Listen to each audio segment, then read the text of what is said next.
Tidak pernah kita membayar jatuh tempo sebanyak itu. Kita tidak akan bayar itu. Dibayar dengan apa? Dengan menerbitkan utang yang baru. Gitu. Sepertiga utang pemerintah itu dibeli oleh bank. Utang kan sebetulnya tidak masalah. Asal digunakan untuk tujuan produktif. Utang tambah banyak, pertumbuhan tidak meningkat. Gitu. Jadi semakin banyak utang, pertumbuhan makin turun. Mereka masih confident bisa 8% gitu. Gimana caranya pertumbuhan 8% gitu. Hambatan pertama mereka bilang korupsi.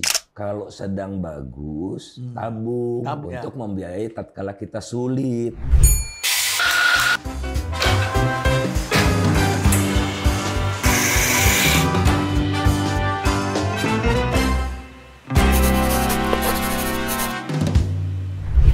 Bang Faisal Basri, selamat datang kembali di Rumah Perubahan. Terima kasih, dengan senang hati. Makasih Bang Faisal. Biasanya kita ngopi di Breezy Cafe, tapi hari ini sedang ada perbaikan sedikit.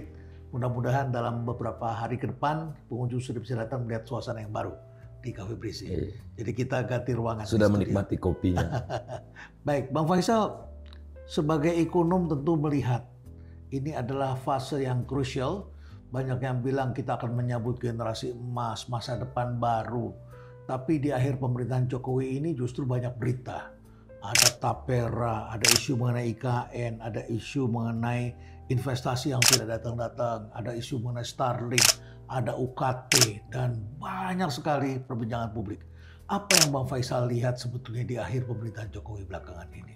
Tanpa ada upaya untuk mengamankan yang sudah jalan. Misalnya IKN lewat mana lagi kalau bukan non APBN, karena APBN kan sudah mentok, tidak cukup. Nah dicarilah apa ya kira-kira sumber dana yang bisa menambal, kan intinya harus utang kan, utang nih sekarang investor asing lebih banyak menjual surat utang kita yang mereka pegang daripada beli. Kira-kira net sell-nya sudah 30 triliun gitu year to date-nya.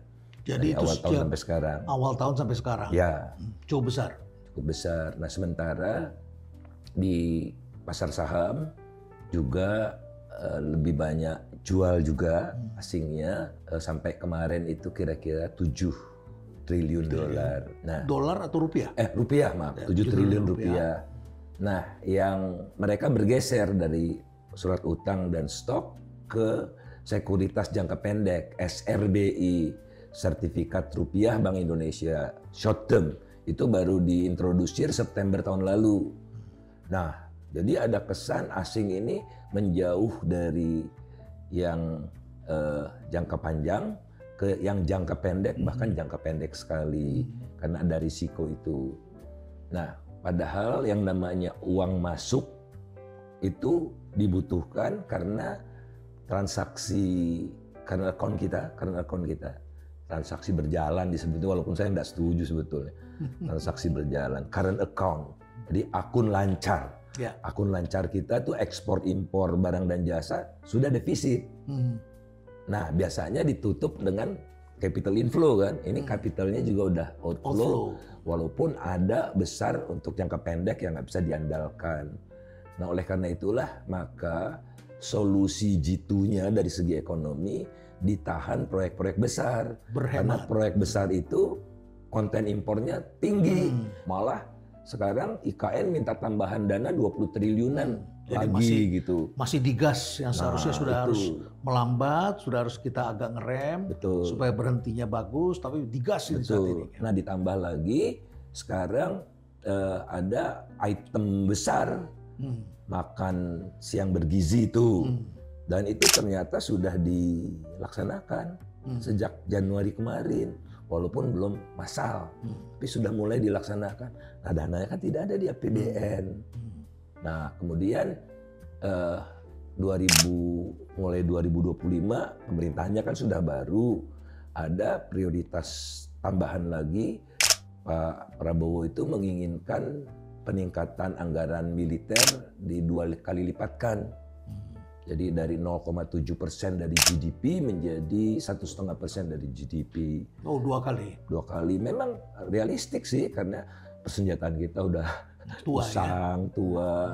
dan tidak bisa lagi membeli peralatan baru. Hanya kira-kira 27 triliun rupiah yang tersisa, sisanya untuk maintenance saja udah babak belur kan. Nah, di dalam ekonomi itu kalau ada yang naik harus ada yang turun. Ya. Mana nih yang diturun nih? Mau IKN di downsize atau bagaimana? Nah, disinilah dilemanya. Tapi tidak bisa semua dilaksanakan secara serempak karena kita punya kapasitas fiskal gitu. Karena utang kita juga walaupun GDP dibandingkan dengan GDP itu masih di bawah 40%, 39%-an gitu. Tapi beban bunganya sudah sangat tinggi sekali, telah mencapai 20% dari pengeluaran pemerintah pusat. Jadi puncak pembayaran hutang kita itu akan terjadi kapan sebetulnya? Tahun depan ya. Sekitar 800 triliun itu puncaknya. Ini tidak pernah kita membayar jatuh tempo sebanyak itu. Kita tidak akan bayar itu. Ya. Artinya dibayar dengan apa? Dengan menerbitkan utang yang baru gitu. Tapi bayangkan kalau pasar obligasinya sedang gonjang-ganjing, kan tidak hanya kita yang mengeluarkan surat utang, Turki, Argentina, Meksiko berebut. Artinya bunga yang dibebankan kepada kita akan lebih besar dari masa-masa sebelumnya. Walaupun baru-baru ini pemerintah keluarkan samurai bonds ya, itu kan yieldnya kecil sekali, ya. Tapi ingat ada risiko nilai tukar kan. Kalau yennya menguat terus, kita dalam rupiahnya kan membayar lebih banyak, tetap aja ada risikonya. Jadi Bang Faisal, kita tadi lihat bahwa ke depan ini ada satu risiko yang perlu kita pertimbangkan. Saya bayangkan ini semacam turbulence yang kemarin terjadi ketika pesawat Singapore Airlines terbang menuju ke Singapura dan kemudian mereka katakan itu namanya CAT, Clear Air Turbulence. Di depan tidak ada gejala apa-apa, clear, tapi itu guncangan. Dan biasanya kalau guncangan itu ada efek dumping yang menjatuhkan ke bawah bisa begitu. Dan walaupun tidak sampai pesawat itu crash, tetapi satu orang meninggal. Yeah. Ya, jadi tidak tampak apa-apa, tetapi menimbulkan akibat satu orang. Ya, dan kemudian begitu kita lihat porak-poranda, seperti kasus tahun 1998 begitu ya. Nah, apa yang kita dengar tadi ini sekarang sudah bisa kita baca sebetulnya. Jadi harus ada yang mengalah begitu kan, harus ada bagaimana ambisinya dikurangi sehingga kemudian kita bisa selamat ke depan. Konsolidasi dulu. Konsolidasi ini bukan lagi clear air, tapi ini adalah sesuatu yang kelihatan begitu ya. Ke depan akan terjadi seperti itu. Nah, beberapa hari yang lalu Morgan Stanley Indonesia baru saja melakukan downgrade terhadap stock market Indonesia dan mereka menyebutnya statusnya diturunkan menjadi underweight. Kalau underweight artinya mereka mulai mengurangi porsi kepemilikan terhadap saham-saham Indonesia karena dianggapnya ini berpotensi resiko tertentu. Ini barangkali juga yang tadi disampaikan. Tapi Stanley tidak sendiri, yang banyak juga di Indonesia itu BlackRock. Oh, BlackRock besar. Nah, kalau saya lihat secara keseluruhan Indonesia itu masih lumayan. Jadi 44% di pasar saham itu masih asing, jadi tidak turun-turun. Bahkan kemarin mereka net buy itu banyak itu. Jadi kelihatannya mereka ini main di fluktuasi itu. Jangka pendek. Jadi trading terus. Jangka pendek. Ya, jangka pendek ya. Memang fundamentally perusahaan-perusahaan yang di stock market kita kan banyak yang merosot ya. Perbankan, saham perbankan dan saham itu karya-karya itu. Oh ya itu banyak berdarah-darah kan udah ada yang Rp50 gitu seperti Wijaya Karya kalau saya tidak salah ya. Itu kan go public semua. Jadi memang fluktuasinya banyak di banking terakhir ini. Karena apa? Banking ini memegang surat utang pemerintah itu kira-kira sepertiga. Sepertiga utang pemerintah itu dibeli oleh bank. Jadi kalau harga surat utangnya merosot gara-gara global ini, aset perbankannya juga jadi pengaruh kan karena cukup besar aset mereka di dalam stock market gitu. Dan menarik sekali kalau kita lihat ya harus ada satu tindakan, tetapi langkah yang kelihatannya akan diambil ini dari informasi yang saya baca bahwa pemerintahan ke depan, pemerintahan presiden terpilih mengatakan kemungkinan besar akan meningkatkan jumlah hutang. Debt to GDP ratio kita yang sekarang sudah sekitar 40% itu, ya, hampir ya. 38,5, 39 begitu, dan dikatakan sebaiknya menjadi 50%. Apa resikonya kira-kira kalau pilihannya adalah menambah utang? Secara undang-undang masih terbuka ruang karena maksimum yang dibolehkan oleh undang-undang kan 60. 60 ya. Jadi ke 50 oke. Jadi masih aman sebetulnya kalau dari undang-undang. Masih dari undang-undang. Ya. Tapi dari beban utangnya nanti bisa 30% dari APBN buat bayar bunga. Karena bunganya akan tinggi sekali.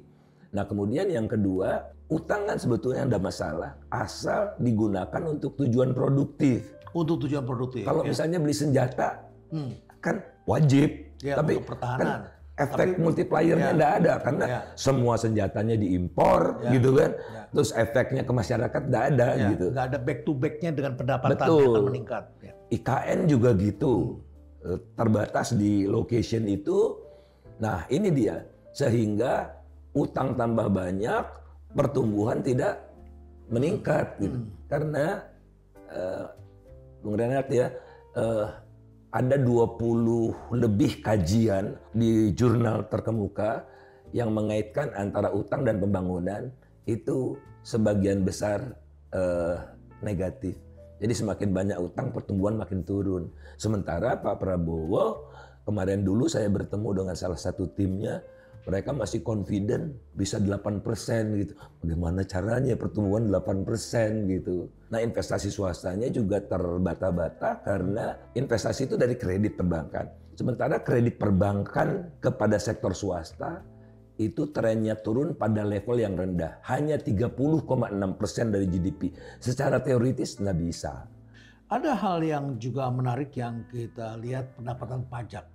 Yang ditargetkan pada awal tahun ini tumbuhnya 7% lebih begitu ya, di atas 7%, ternyata malah turun di atas 8% pada awal tahun ini. Dan ini kira-kira berdampak sangat besar kepada penerimaan pajak kita. Apakah itu satu hal yang wajar di awal tahun, Pak Faisal? Tidak wajar, karena di awal tahun itu penerimaan pajaknya memuncak kan. Kita semua bayar pajaknya kan hampir semua bulan Maret gitu. Berarti Maret tahun ini dibandingkan tahun lalu turun. Sehingga itu juga warning buat Pak Prabowo, presiden yang akan datang, tidak ada sal lagi. Jadi tahun ini itu walaupun turun masih ada sal yang lalu. Sisa anggaran lalu. Dibandingkan tahun lalu ya. Iya, sekarang tidak ada sal lagi. Kita diajarkan oleh Yang Maha Kuasa itu kalau sedang bagus, tabung. Tabung, betul. Untuk membiayai tatkala kita sulit. Nah kita tidak punya, Singapura punya, Malaysia punya, Norwegia punya. Norwegia yang paling rajin menyisihkan dana kan 1,4 triliun sekarang sovereign wealth funds-nya. Kita tidak punya sovereign wealth fund seperti itu. Dan di tengah daya beli masyarakat yang turun, yang dinaikkan itu adalah PPN. Tahun depan PPN naik dari 11 ke 12%. Buat menengah bawah, kenaikan 1% itu luar biasa. Nah kemudian belum lagi kalau mau diterapkan tapera, 3% lagi dipotong. Habis. Tambah turun lagi. Padahal 55% pertumbuhan ekonomi ditopang oleh konsumsi masyarakat. Jadi di mana ruang untuk pertumbuhan? Investasi cenderung flat. Jangan percaya sama data BKPM. Kalau data BKPM itu triwulan pertama ini, tahun ini, Januari Maret itu 13 miliar US dollar. Data bills of payment cuma 6 miliar US dollar. Jadi data pun diakali untuk mencapai target gitu kan.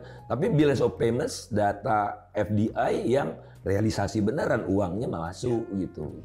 Jadi sampai di sini mungkin saya harus ringkas sedikit untuk para penonton ini bagaimana kita memahami ekonomi.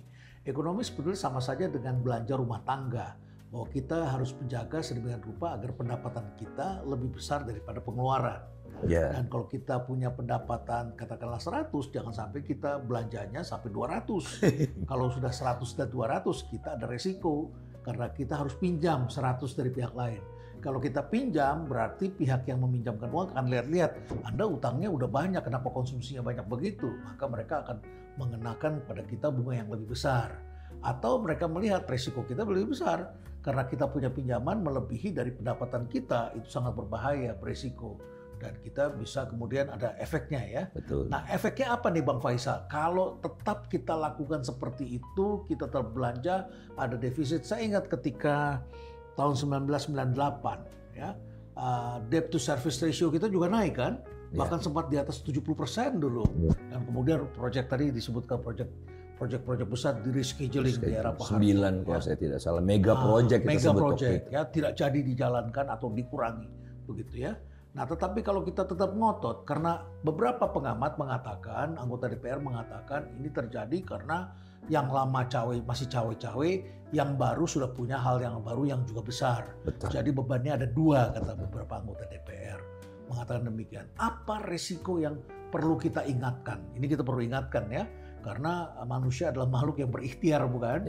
Makhluk berpikir. Jadi suatu resiko kalau bisa dibaca di depan, ya tentu harus kita ingatkan sehingga tidak terjadi ke depan.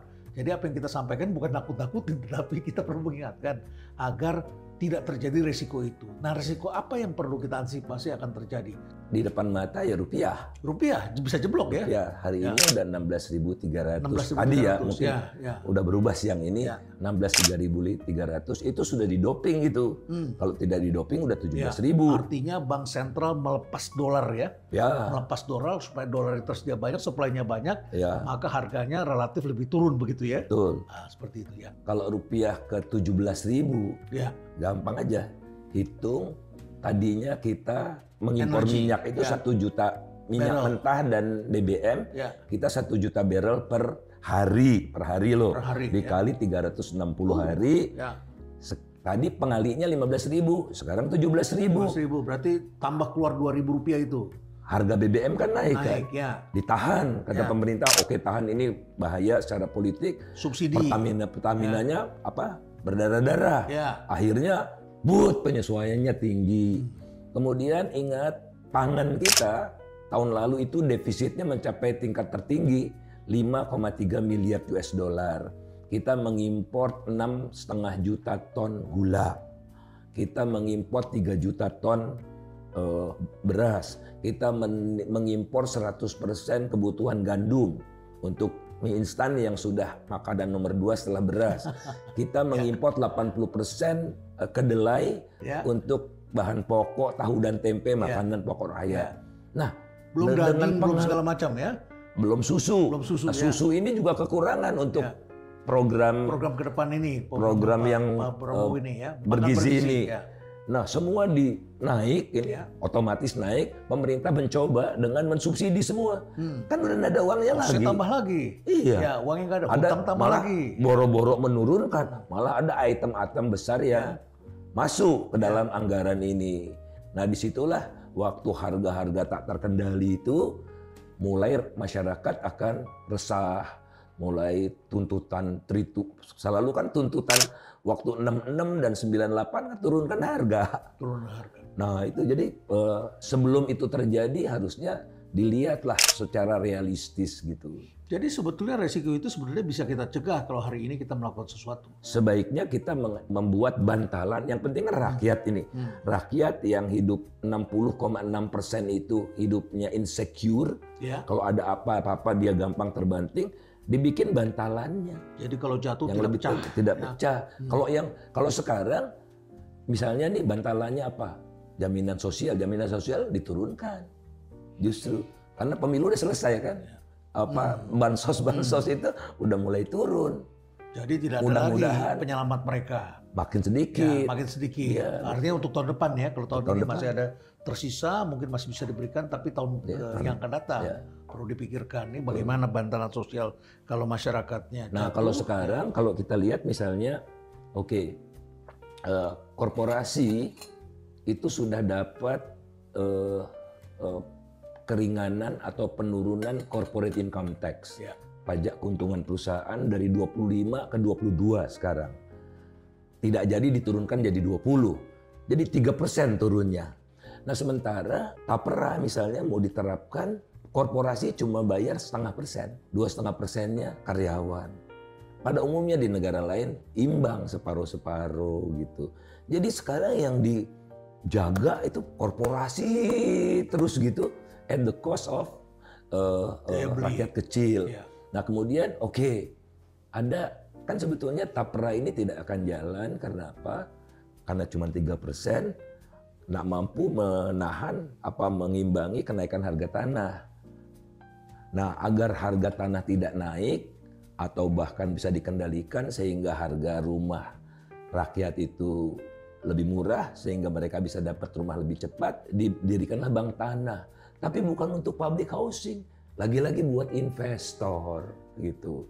Yang ini loh, bias-bias ini yang pada akhirnya akan memunculkan kemarahan publik itu yang dikasih yang besar-besar semua. Baik, Bang Faisal bicara tentang hutang, tadi saya sebutkan bahwa kita sudah sekitar 38 mendekati 40 dan Indonesia secara undang-undang masih boleh sampai 60% dan Prabowo Subianto dalam beberapa kesempatan menyatakan akan meningkatkan debt to GDP sampai sekitar 50%. Ya. Itu dari berita yang saya baca. Ya, mohon dikoreksi kalau kami kurang tepat. Tetapi kita lihat juga di negara lain hutangnya terhadap GDP juga besar. Sebutlah Singapura, pemerintah Singapura. Kalau kita baca itu ranking debt to GDP. Singapura itu di atas 100%, Amerika lebih gila lagi ya. 200. Ya. Paling tinggi Jepang. Ya. Apa yang perlu kita pahami? Karena ini kan strukturnya berbeda. Ya, walaupun persentasenya bisa kita bandingkan, tetapi ekonominya berbeda, strukturnya berbeda, tentu saja yang lain-lain berbeda. Apa yang kita mesti ingatkan bahwa ini yang berbeda apa sebenarnya? Misalnya pendapatan saya Rp200, utang saya 100 biar gampang lah, 50 gitu kan. Ya, utangnya utang 50%. Saya 50. Ya. Nah, namun bunga utang saya itu 20%. Jadi saya harus bayar 20 gitu kan. Jadi 70 utang. Padahal saya masih cicil rumah, masih biaya sekolah anak segala macam. Jadi kan 20 itu berat sekali kan. Jadi dari 100 kita bisa bayar pokoknya 50, ditambah bunganya 20 menjadi 70, sisa tinggal 30. Ya. Nah, kalau Singapura itu pendapatannya 100, utangnya 105. Ya, lebih besar. Ya. Tapi pembayaran bunganya hanya 0,4% dari pengeluaran mereka, pengeluaran APBN mereka. Jadi nggak ada artinya apa-apa. Bahkan di Jepang minus ya, bunganya negatif. Bunganya minus. Bunganya negatif. Di mana logiknya bisa bunganya 0,05% tadi? Ya karena long run inflation-nya kan rendah, kemudian dia juga triple E gitu, risikonya mendekati 0. Jadi kemudian sangat efisien. Mereka tidak begitu mengandalkan pada investor asing. Yang membeli surat utang mereka adalah rakyatnya sendiri lewat yang kita sebut sebagai Provident Funds, Central Provident Funds, CPF. Jadi gaji karyawan di Singapura kan 30% dipotong. Ya, karena gaji sudah tinggi sebetulnya. 30 juga, kalau di sini kan cuma belasan persen. Nah, uang yang menumpuk ini digunakan untuk membeli utang pemerintah. Dan utang pemerintah itu digunakan untuk pembangunan yang efisien, yang meningkatkan produktivitas masyarakatnya. Jadi uang segar mengalir terus gitu.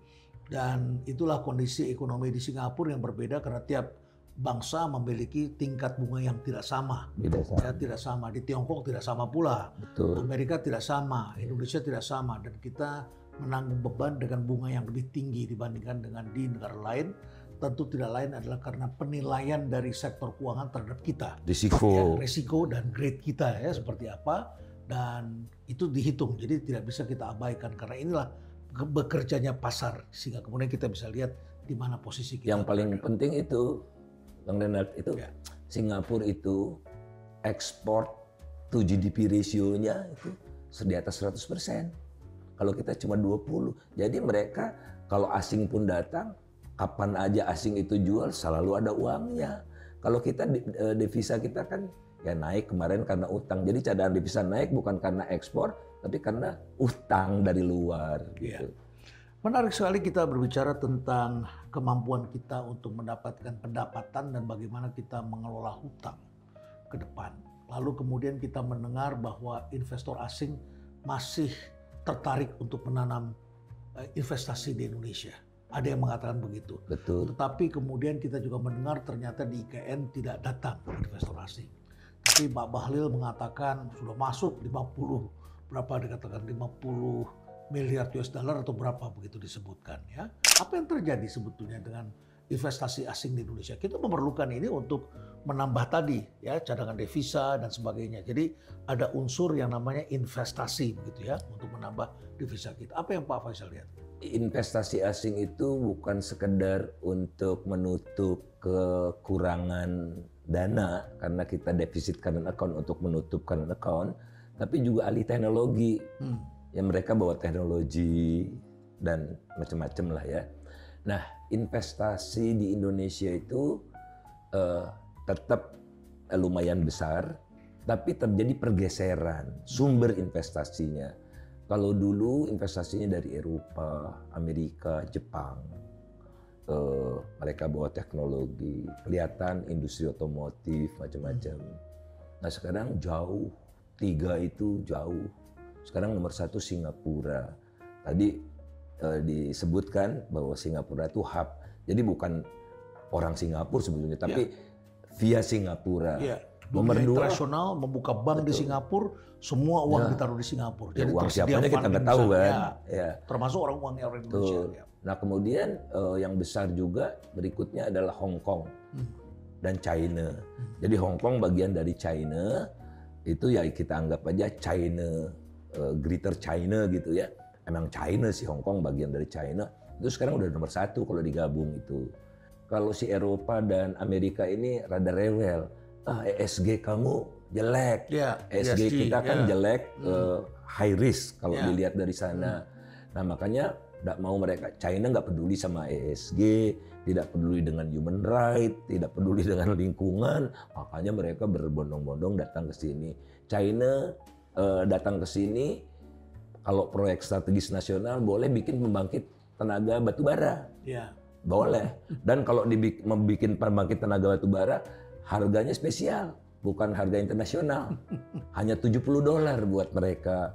Padahal di pasar internasional tahun 2022 itu 345. Jadi kita mensubsidi perusahaan-perusahaan yang menggunakan batu bara $70 itu $275 per ton. Ya datang pasti mereka, pasti datang. Mereka tutup pabriknya yang di China, karena di China nggak boleh lagi bangun tenaga batubara yang baru. Di Indonesia boleh. Nah jadi saya rasa yang muncul adalah low quality of investment. Dirty investor. Dirty, low ESG, governance mereka nggak peduli. Yang tidak diinginkan di negara lain. Iya, nah, seperti di Kongo. Oleh karena itulah Elon Musk tidak pernah kunjung mau bikin yang terkait dengan EV, baterainya, nggak mau. Karena risiko buat dia, kalau dia investasi di Indonesia bisa diboikot produknya.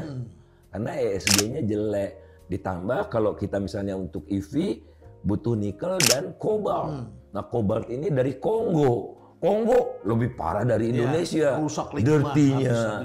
Nah jadi pasti diboikot. Sudah merusak lingkungan, kemudian mereka membayar buruhnya rendah sekali. Betul. Beresiko dan tidak menghormati masyarakat adat di sana. Bang Faisal, ini juga kalau kita bicara ESG yang tadi disebutkan, media acuannya para investor, tentu ada unsur yang namanya G-nya nih, tata kelola, governance ya.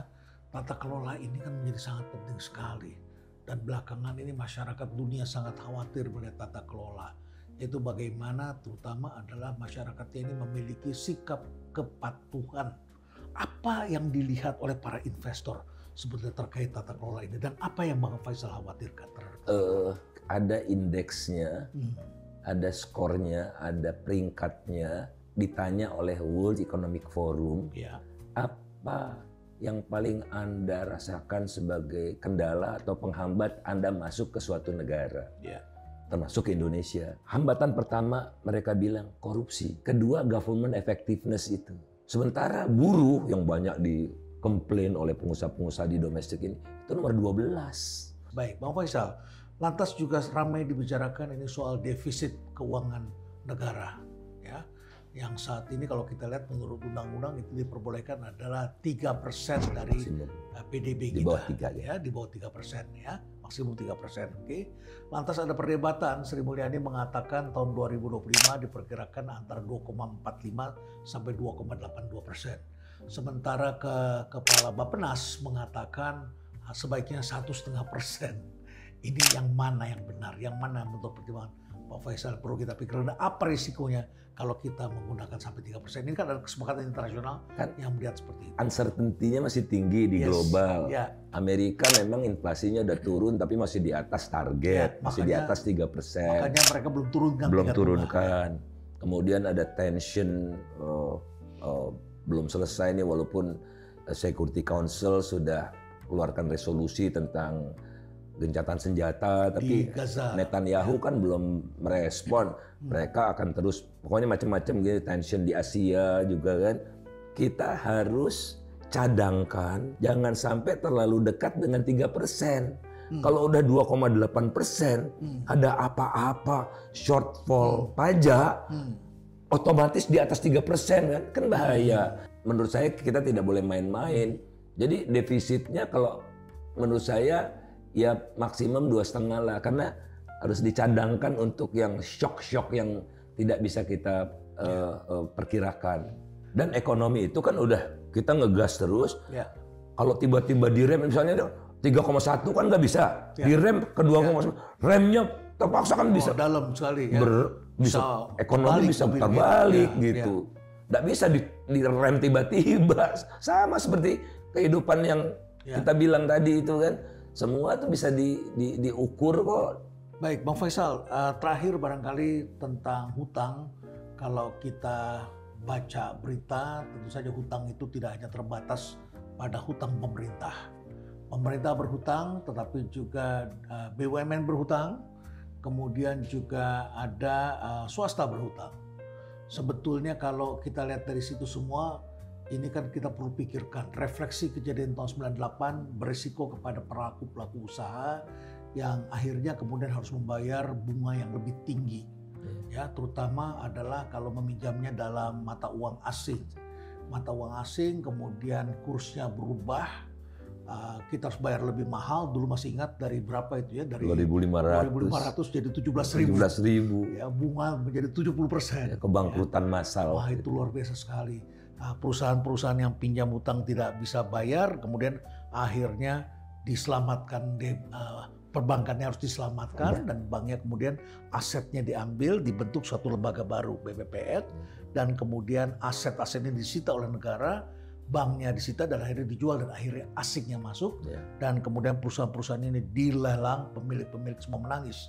Dulu ada BUN misalnya, sekarang BUN sudah bukan milik Indonesia lagi. Kemudian ada bank-bank lain, kita punya bank, ada banyak sekali bank milik masyarakat Indonesia ya, pengusaha Indonesia. Nah, akhirnya kemudian berpindah aset, pabrik semua berpindah ke tempat lain. Tentu kita tidak bermaksud untuk menakut-nakuti, tetapi kita perlu mengingatkan bahwa resiko ada pada semua orang. Resiko apa? Paling tidak supaya menjaga optimisme dan apa sebetulnya yang perlu kita ingatkan resiko ini dan apa tindakan yang harus cepat kita lakukan. Nah, kalau utang publik, pemerintah dan bank sentral juga masuk di situ. Kemudian BUMN ya sudah di atas 40% dari PDB sebetulnya. Nah, kalau tahun 98 itu yang banyak utang swasta. Dan tidak bisa diketahui berapa persisnya. Oh, tidak bisa dimonitor. Jadi waktu krisis itu bingung, BI dipanggil konglomerat satu-satu, berapa utang kalian? Karena mereka yang menguras devisa kan, karena mereka harus membayar luar biasa. Dengan harga yang lebih besar. Dengan kurs yang lebih tinggi.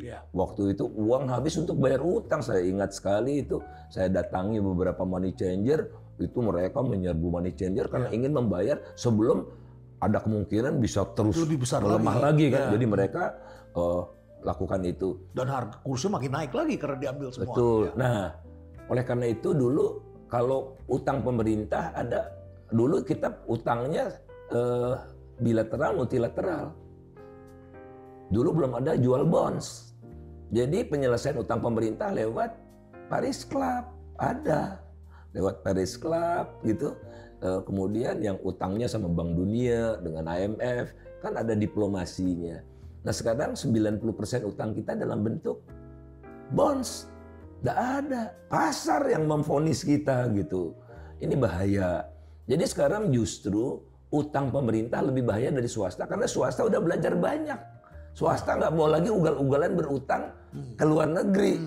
Dan kalau dulu swasta yang berutang itu yang tidak menghasilkan devisa, utangnya dolar. Kalau sekarang itu mereka sesuaikan. Kalau mereka tidak punya pendapatan dalam dolar, mereka nggak mau beli berutang dalam dolar. Jadi yang sudah belajar itu swasta. Pemerintahnya justru semakin menjauh dari pakem-pakem itu gitu. Jadi yang kita lihat adalah saat ini solusi ada di tangan pemerintah. Dan pemerintah harus mengambil tindakan. Baik Bang Faisal, jadi kita sudah melihat, mendengarkan semua ini tentu bukanlah sesuatu yang terjadi tiba-tiba, tapi sesuatu yang tentu saja bisa dipersiapkan, bisa dipikirkan. Nah, solusinya ada di tangan pemerintah dan kita tentu mengharapkan pemerintah juga mempunyai solusi yang baik, yang tepat, yang tentu saja bukan berdasarkan dari keinginan-keinginan sendiri, tetapi juga dengan memperhatikan konstelasi ekonomi yang ada. Dan ekonomi ini akan berdampak pada politik, saling berkait satu sama lain, juga terkait dengan geopolitik, terkait dengan apa yang dilihat oleh negara-negara lain terhadap Indonesia, dan Indonesia juga punya kepentingan di dalamnya. Demikian, ini harus kita persiapkan. Semoga penjelasan dari Bang Faisal terkait dengan hutang, terkait dengan keadaan ekonomi ini bisa memberikan gambaran kepada kita semua, dan kita akan selamat menghadapi masa-masa yang tentu saja tidak mudah dalam waktu dekat ini. Ya, manusia adalah makhluk yang selalu berpikir, selalu mencari solusi, dan stay relevant.